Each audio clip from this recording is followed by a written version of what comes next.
under residual approach, you gave the full amount of price, the standalone selling price.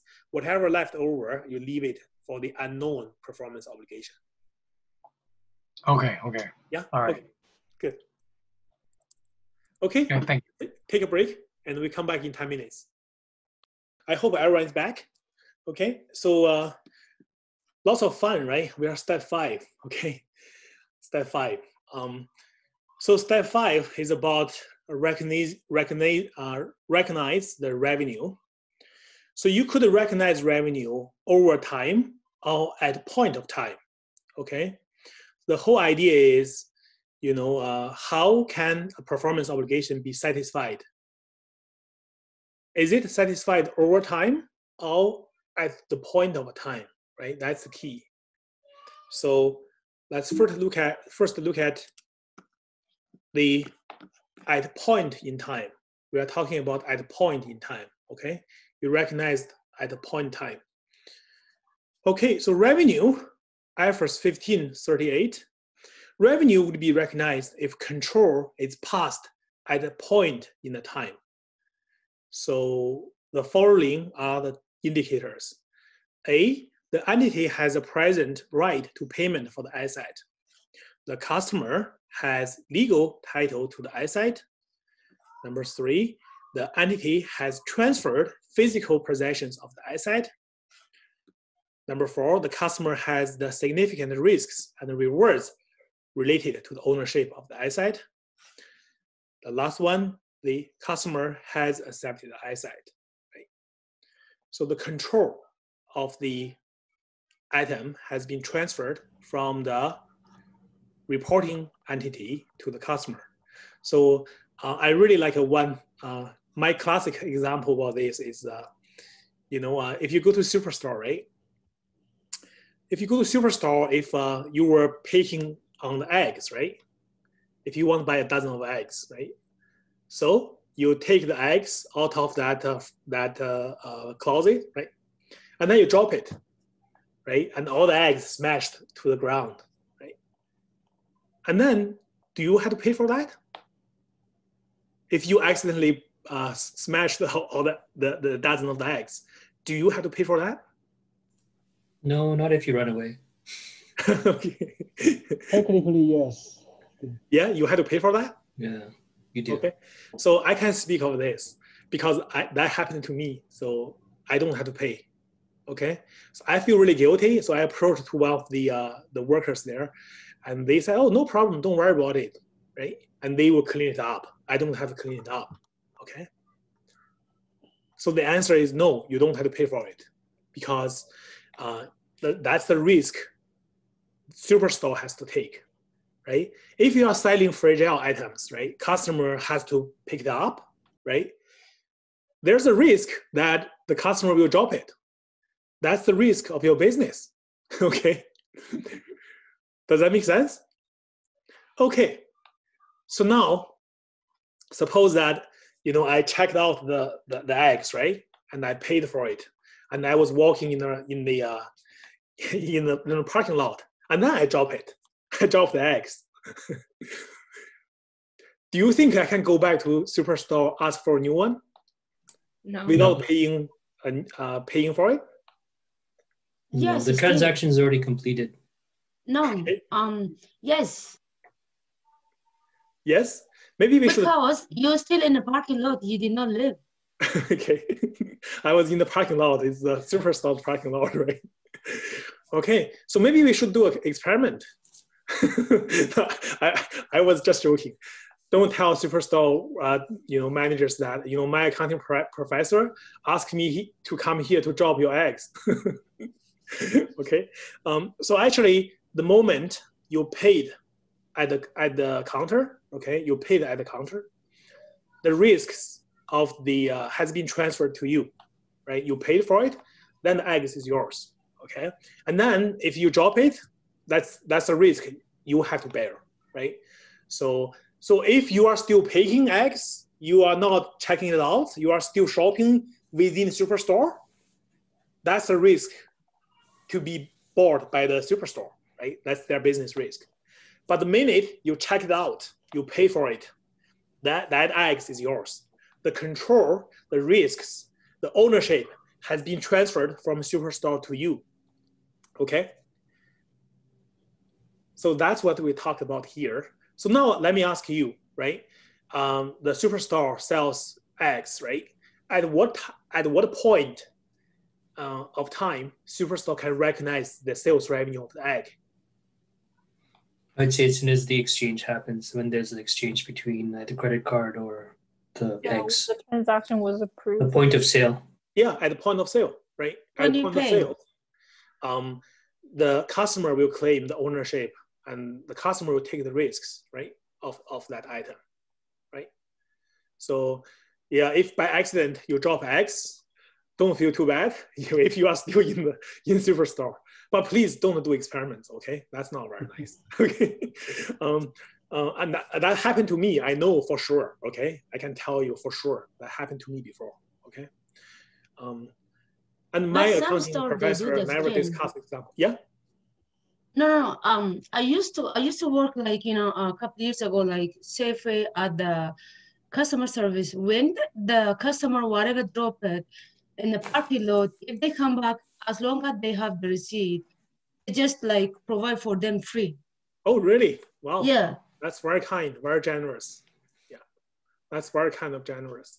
Yeah, but you got my point, right? The minute you paid for it, it's your stuff, right? Mm-hmm. And you have to take care, right? You can't just, because of your carelessness, you smash your eggs to the ground. By the way, it's interesting. I'm not sure if you ever dined in the Greek restaurant, right? So you are allowed, you will smash the plates at the corner in a Greek restaurant after you finish the meal. But that means you are really happy with the meal. So you're gonna smash the plate that you used. Did you know that? For the Greek restaurant, that's their tradition. So one time I was working with the accounting firm. We were having some social events, team building events. It's called Amazing Race, right? In Lethbridge, we were doing this amazing race. So one of the items we need to do is to go to a Greek restaurant to smash a plate, right? My colleague, he doesn't know there's a place, a corner where you smash the plate, right? You don't smash it everywhere, right? And my colleague didn't know. He went to the manager asking for a plate. So he smashed it right in front of him. So all the pieces just like everywhere, right? It was really funny. So yeah, so if you ever go to eat in a Greek restaurant, I think you will pay for the plate, I think, but you can smash the plates. Okay, so you got the idea, right? When we are talking about the point of recognition, the revenue, basically if you can identify a point of time, the risks, the control, the ownership of the item has been transferred from the reporting entity to the customer, then that's the point of the recognition, okay?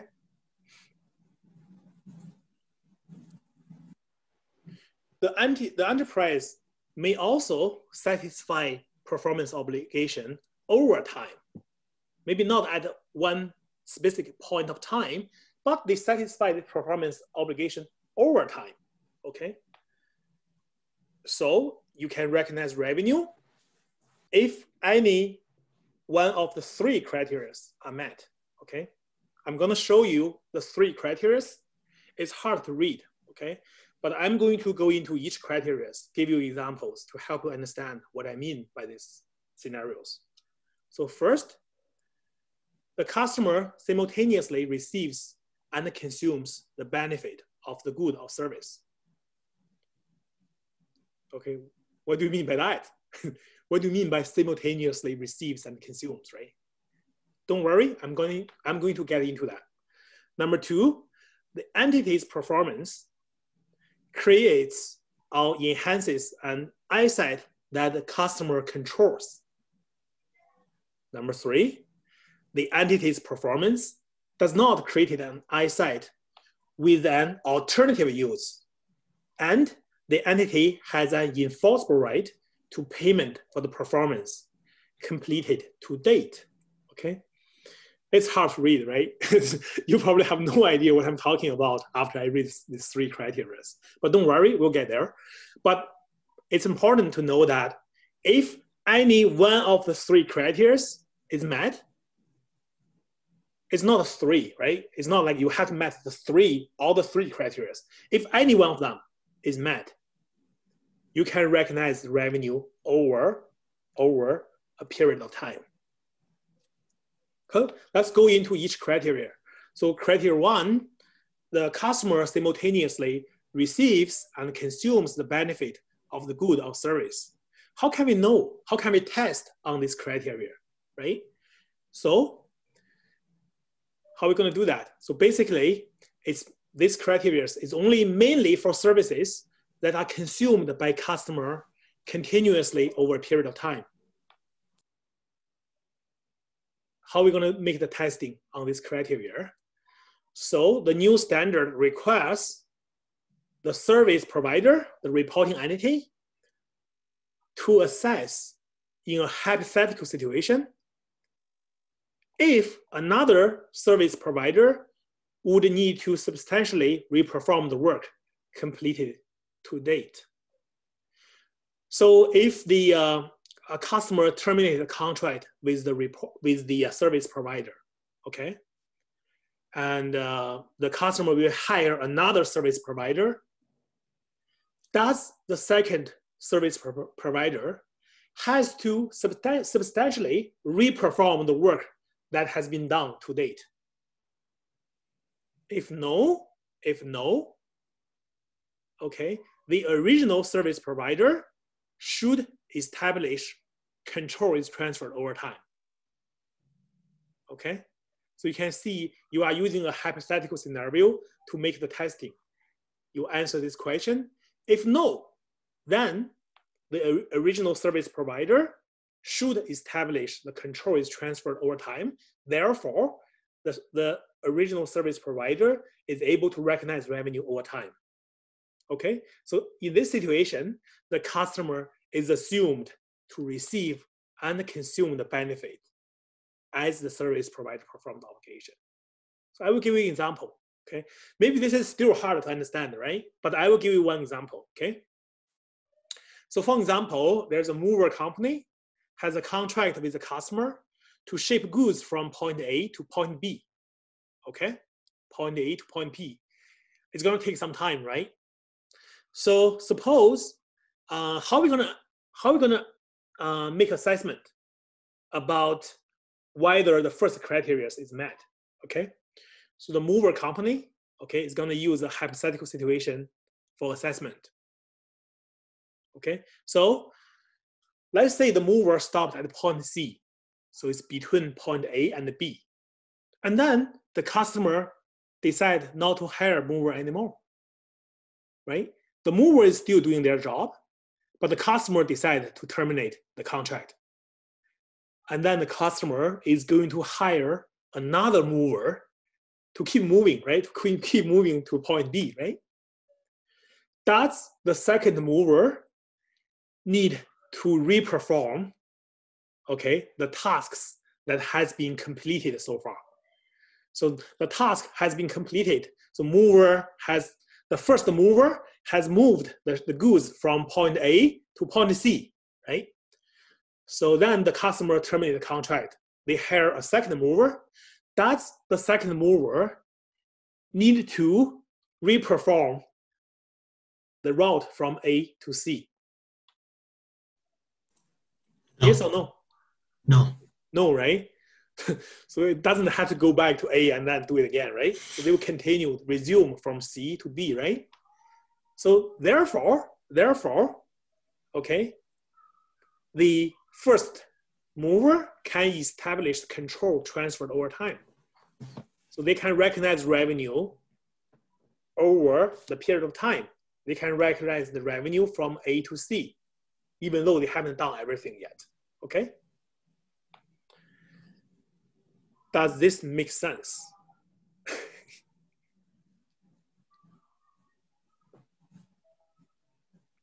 Does that make sense? Yep. Yeah, good, very good. This is very hard. It's very hard to understand. What do you mean by simultaneously receive and consume the good and service? And this is what it means. Okay, I will give you another example just to help you better understand. university just build the science building, right? UFL. So suppose UFL is a customer. UFL hire the first construction company to build the science center. Okay, so the first construction company has already built the foundation, they poured all this concrete, set up all this iron bars, right? They built the foundation already, and then UFL doesn't like this. Doesn't like. So the construction company is still doing the good job, but for some reason UFL decided to terminate the contract with the first construction company. So they are going to hire a second construction company, right?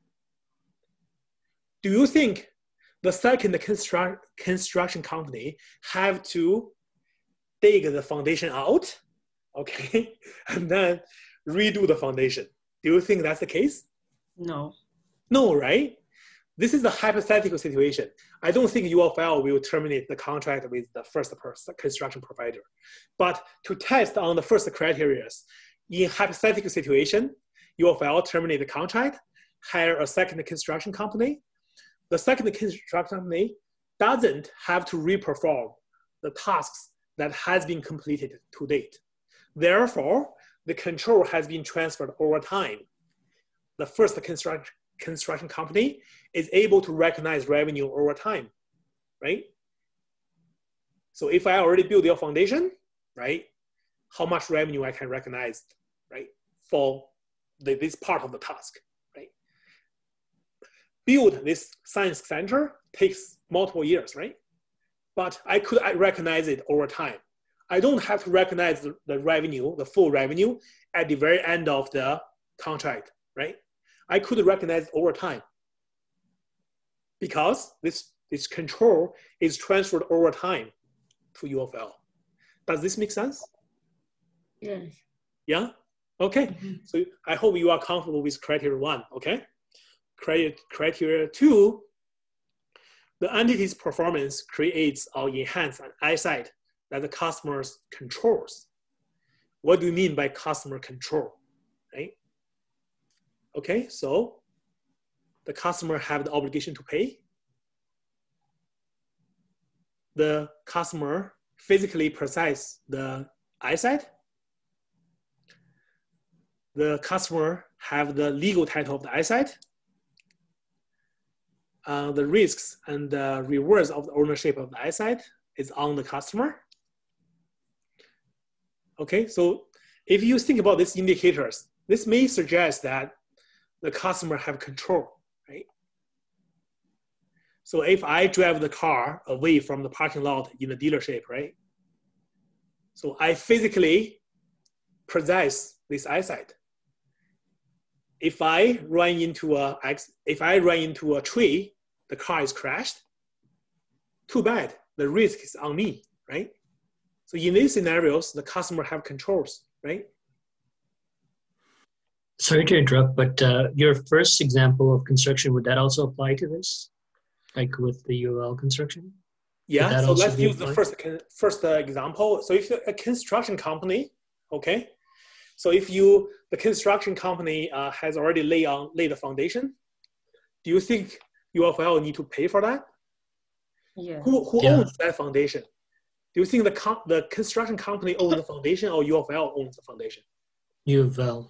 UFL owns the foundation because it's physically located on the UFL campus, right? And the risk and reward of the ownership is on the UFL, right? The UFL can use the foundation, keep building it, right? So you can see that, what do you mean by customer controls, right? But any single indicators does not necessarily satisfy the control, okay? I'll give you one example. Bail and hold arrangement. So the company has, the buyer has paid for the items, but the buyer does not have a storage room. Okay, so the buyer say, don't deliver these items. I have no room. My storage, my warehouse is flooded. I cannot take these goods. Can you please hold it for me? I have already paid for it. Okay, so the physical possession is on the buyer. The buyer still keep all these things, right? hasn't been delivered to the buyer. The control is on the customer because customer has this legal title of the assets. The customer has the obligation to pay for it, right? So you can see, even though the seller physically possessed these items, but the seller does not own it. The customer has paid for it. The customer owned it. Okay. Okay. Moving to another example, consignment. You all know about consignment. Okay. So a lot of suppliers will send items to Superstore, right, for display. Okay. So Superstore doesn't have to pay for these things until these things has been sold. Okay. So who has the physical possession? Superstore, right? The items all shipped to Superstore. Who has the control? Right? Who has the legal title to those items? The seller, the supplier, because these items are still belong to the supplier. Okay, so you can see that customer controls, you have to be careful, right? You can't rely on one indicator saying, guess what? You know, Superstore physically possesses these items. So Superstore must have control, right? You know, that's not right, right? Because you also need to look at the legal title, obligation to pay, right? So basically, when you make assessment, whether the customer controls, you want to look into all these indicators, okay? Now, I will give you one example here. So Fixit Corporation has a contract to renovate a customer's office building. Okay. This office building, is that under the customer's control?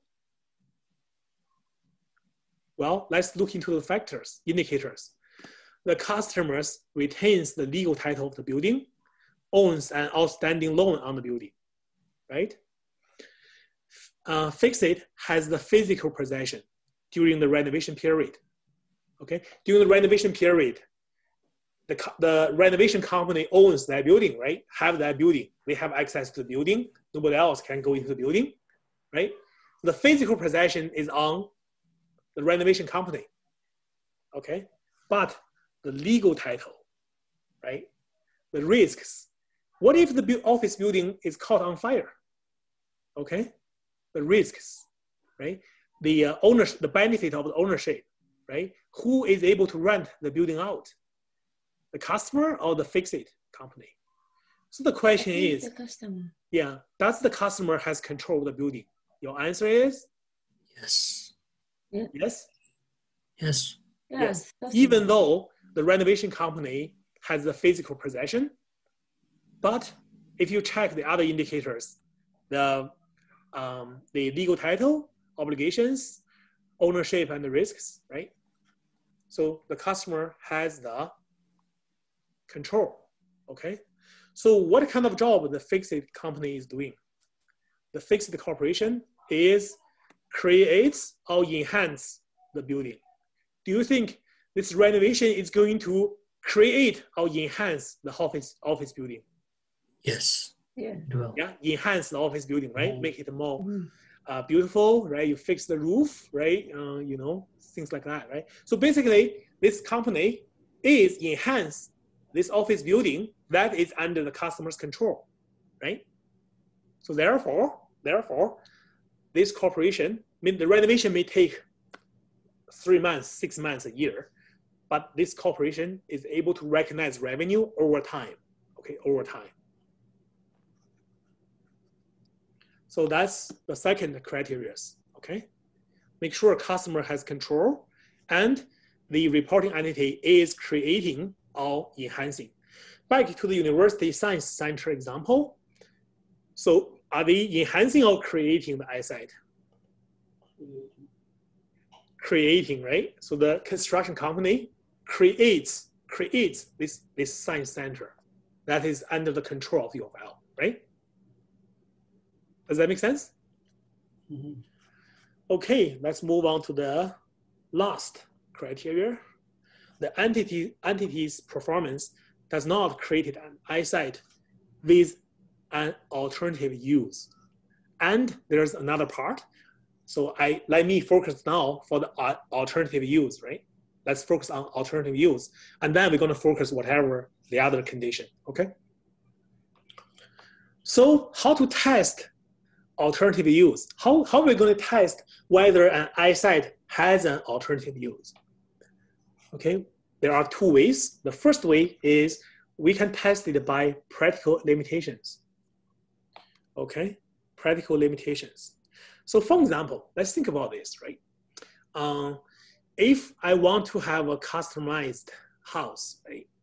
I'm going to hire a design company to design a customized house for me, okay?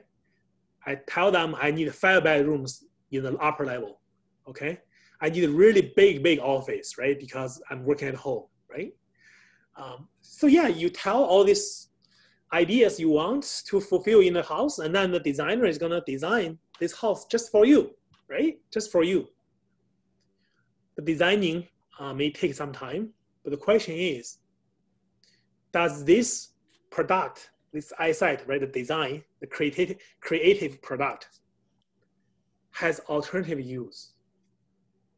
No. No, right? It's only for you, right?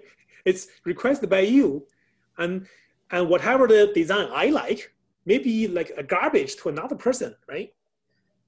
I have 3 kids at home. I need lots of bedrooms, right? But for another customer, they are young people, young couple, they don't have kids, right? So this example shows us that this design product, they come up with this customer design, floor design, it has no alternative use, right? Because I'm very particular about where the best room, you know, where's the office, how big it should be, right?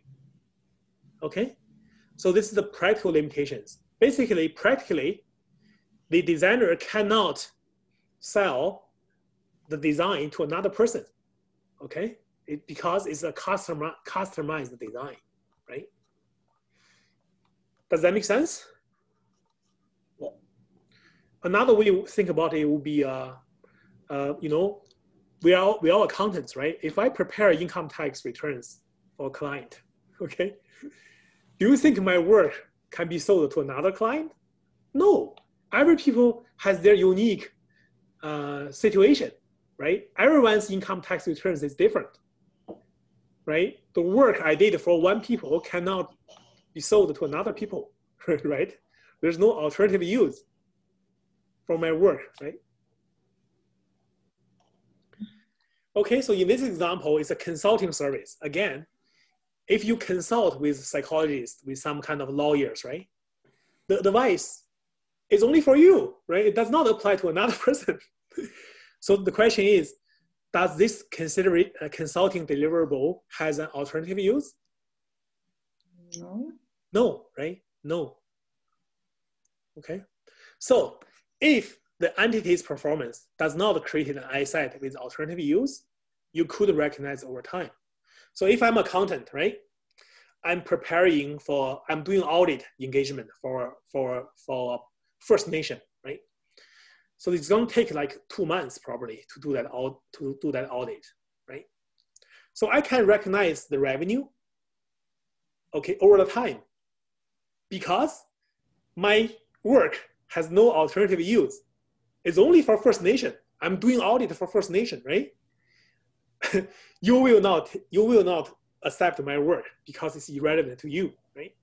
So my work, my eyesight, creative eyesight, has no alternative use. Therefore, I could recognize it over time. So I can bill the client, First Nation, even in the first 2 weeks, right? Because I have 10 auditors on the team do the job, right? My working inventory go up really quickly, right? You think about the amount of time we are spending, right? In 2 weeks, each person 8 hours a day, so 42 weeks, each person will be 80 hours, right? For 2 weeks. If you have 10 auditors, it's gonna be 800 hours. And suppose you charge $200 per hour. That's a lot of money, right? So you're going to bill the client and recognize the revenue, even though the audit has not been fully completed yet, right? Just because this work has no alternative use, right? Okay, move on. Another way to test alternative use is by contractual restrictions. Contractual restrictions. In that contract, okay, are we talking about a generic product or a specific product? Okay. So in this example, okay, so basically the customer is buying a TV, okay? The customer is buying a TV. In the contract, the company, the seller, promised the customer with the right of TV with certain specifications and models, but it's not TV ID number 1, 2, 3, 4, 5, 7, 8, 9, right? It's a generic description of the TV. And when the seller delivers this TV, right? It doesn't have to be a particular TV, right? Okay, so in that case, right, the seller could sell the TV to other shoppers. Okay, in this case, we are saying the contractual restriction is not substantive. In the contract, it's not very clear about which TV, right? It's just like a generic description. And this kind of TV is available, right? And it could be other customers can like it too, right? So they have alternative use. Okay, so in this case, would you say the control of the TV has been transferred to the customer? Can you sell this TV to another customer? Yes. Yes. Yes. So it has alternative use, right? Even if this customer changes his mind, do not buy it, another customer will pick it up, right? So in this case, there's no control transferred, okay? Therefore, you can only recognize the TV upon the delivery of a TV, right? You cannot recognize the revenue ahead of time. I will give you another example. In this example, it's a realtor. They will sell a specific house, okay, in the address of 8197 211 Street, right? Okay, Calgary, a particular house. If the realtor, the company does not sell this house, there's a penalty, okay? The customer only wants this house in the contract, okay? So in this case, this house, okay, in this house, the control has been transferred to the customer. Okay, in this case, the control has been transferred to the customer because the restriction, the customer restricted to a particular house, not a generic house in this neighborhood, it's a particular house, they like it. Because of the contractual restriction, you can assume the control has been transferred to the customer. Does that make sense? Okay. So this is the alternative use, okay? And the entity has an enforceable right to payment, okay? This means the seller is entitled to receive payment if the customer terminated the contract for reasons other than seller's failure to perform as a promise. Okay, in this case, if it's not the realtor screwed up, the customer maybe terminated the contract, then come on, I'm holding this house for you, only for you, right? And now you tell me you don't buy it, right? I could sell it to other people, but based on our contract, this specific house is kept for you. So the seller will have a legal right to payment. Maybe there is some kind of penalty for the customer, right? So that's the three criteria Okay, I will go back. Okay, I will go back to the very beginning. Hopefully, it makes more sense now. These are very hard to understand. I know. Okay, so the reporting entity satisfied its performance obligation over time and recognize revenue accordingly if any one of these three criteria are met. First, the customer simultaneously receives and consumes the benefit of the good or service. Second, the entity's performance creates or enhances asset that the customer controls. Third, the entity's performance does not create an asset with an alternative use, and the entity has an enforceable right to payment for the performance completed to date. Okay, how do you feel now reading these things? Do you feel better? So do you have an example for the first one where you do have to start over again? So if it's the failure of the construction company, right? So for example, if the construction company, okay, if they are not doing a good job, right? They are building the foundation, but water is leaking. Okay, and then UFL was so angry. I'm going to terminate the contract with you, right? And then they're gonna dig that foundation out, and then they're gonna ask another construction to rebuild it, right? So in that scenario, is different, right? Because it's not the service provider's failure. So whenever we're talking about these criteria, we are talking about it's not the termination. If you are using the hypothetical scenario, the termination of the contract is not because of the service provider's failure. Does that make sense? Service provider, you mean like the constructors? The construction constructors, yeah. Company? Yeah. So you're saying this is not their fault? So if they failed to deliver the product with the standard, if the foundation is leaking, right, that's the construction's failure, right? In that case, UFL has to redo the work, right? They probably has to substantially redo the work, right? Yes. So in that case, that won't be that won't pass the scenario, right? Because the hypothetical scenario, when we are testing the criteria, we assume the termination is not due to the service provider's failure.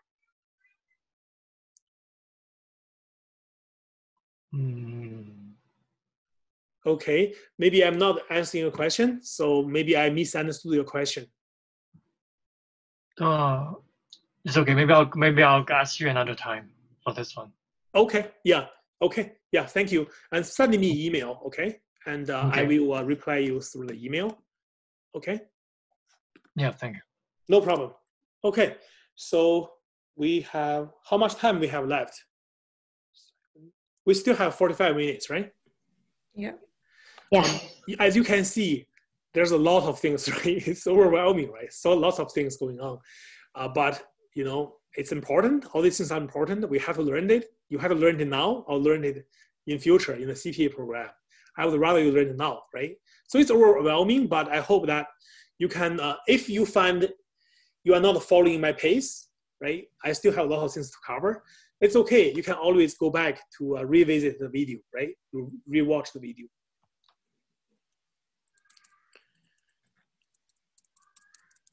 Okay, so, let's do some examples, okay? I want to see if you get everything, maybe understand it, okay? So this is a bunch of situations. I want you to tell me which recognition method you're gonna use. Point of sale, number 1 is point of sale. Number 2 is time of delivery. Number 3 is when cash is received. Number 4, expiration of guarantee or warranty period. Number 5 is when contract is signed. Number 6 is overtime. Number 7 is when service contract is complete.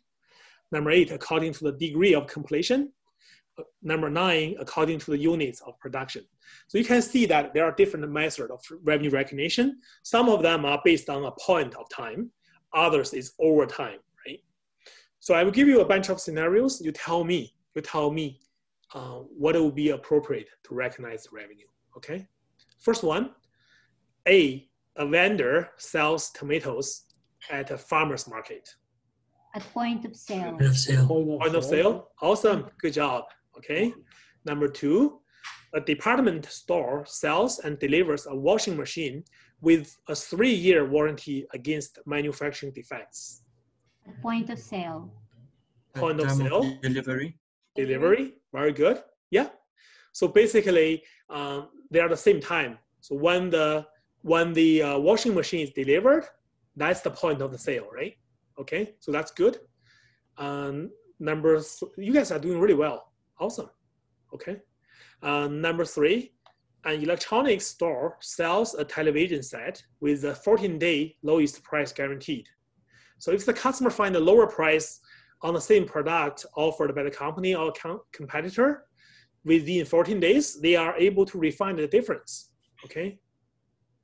It's still at point Number of four. Number four. Expiration. Warranty sale. period. Number one. I think number one. Number one. Okay. Number one and number four. Number one, at the point of sale. So basically, when you deliver the television, that's the point of sale. And then, guess what? You may have to make adjustment to the sales number, right? Remember? Yeah. So, at the point of the recognition, the point of sale, you recognize the full selling price, right? Later on, if the customer comes back, showing you a lower price, you just have to make adjustment entry, right? Remember that? We have done that before. Yeah? Okay, good. Number four, D, a bus manufacturer signs a contract to supply 280 buses over 5 years for the Toronto transit system. Degree of completion. Okay, very good. According to the degree of completion. Okay. So basically, this is a recognition over time, right? You recognize it over time. So then there are 3 criteria, right? 3 criteria. So the first criteria is customers simultaneously receive and consume the benefit. Does that pass? Is this scenario pass that criteria?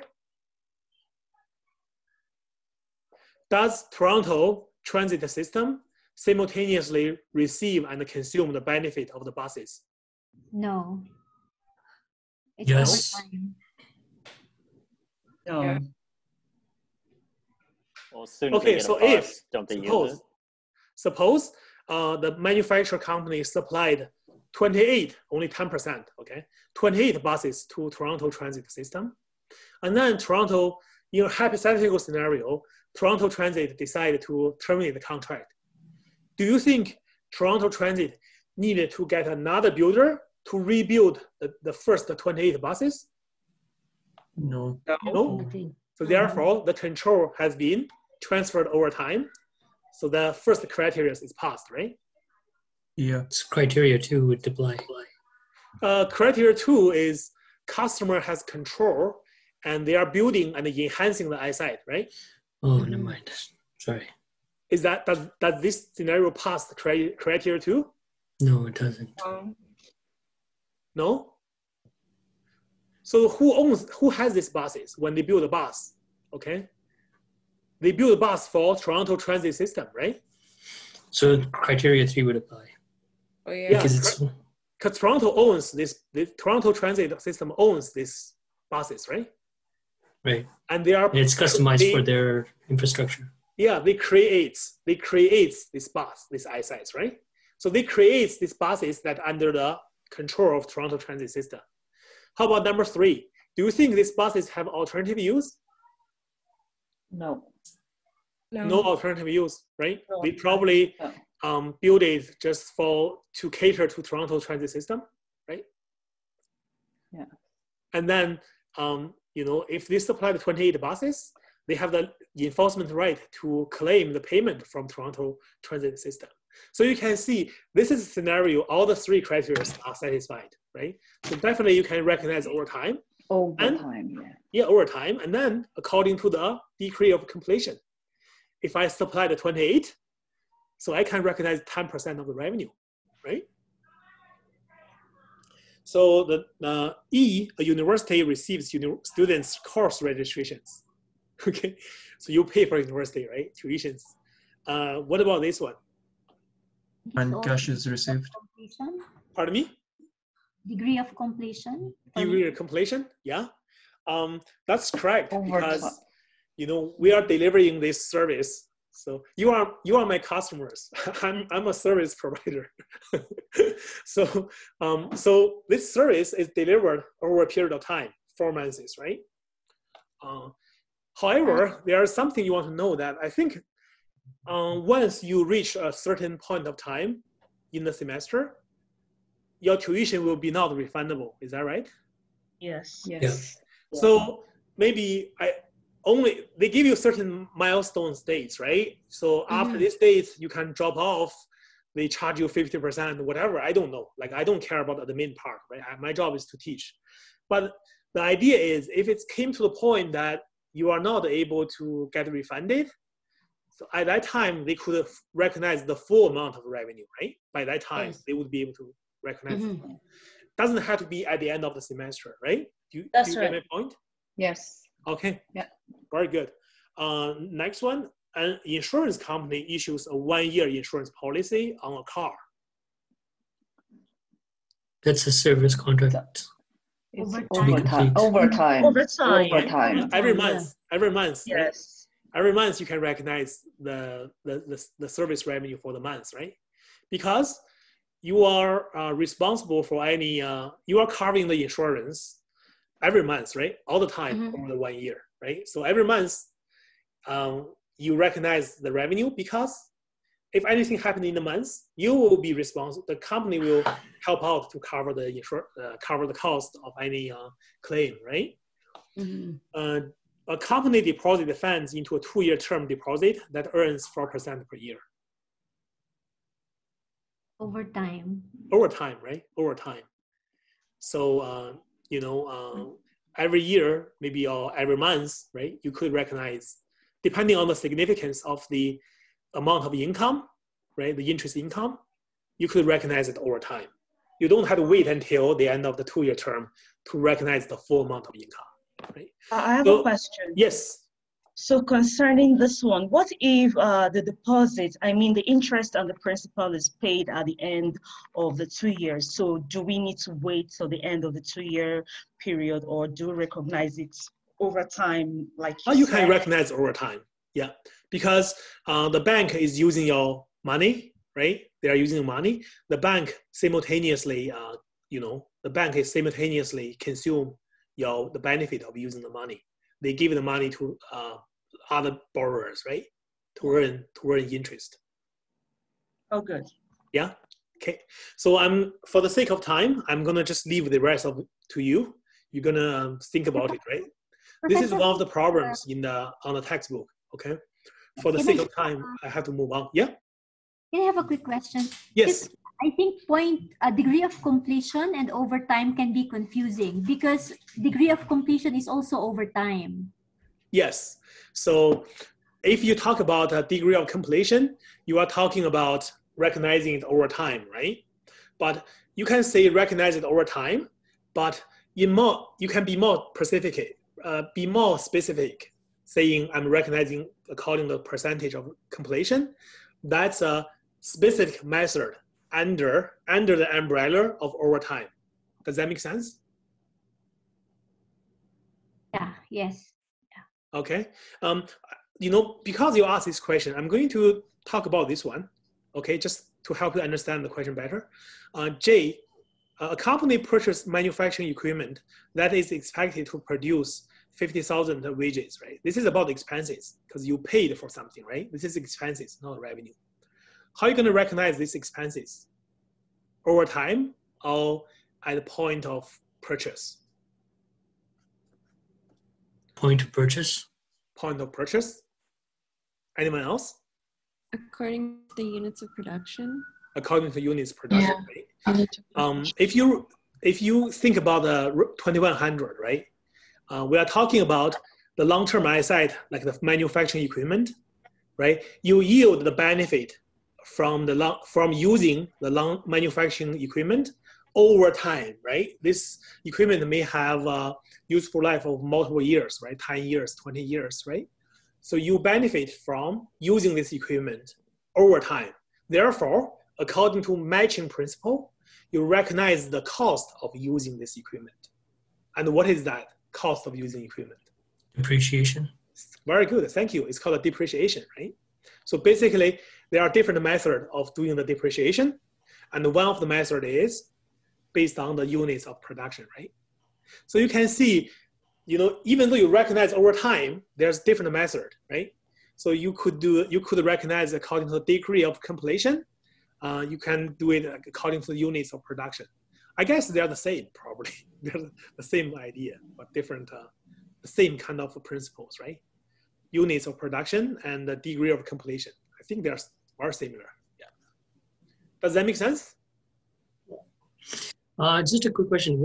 Is there like a scenario where both two, like, is it always going to be one or the other, or can like two or three of them? You could either think about it. Either you can recognize at the point of time, or you recognize over time. That's the only two alternatives, right? So like in a exam question, it's not like you have to pick one or the other. It's like, well, in the JPhone option B example, one performance obligation is recognized at point of time.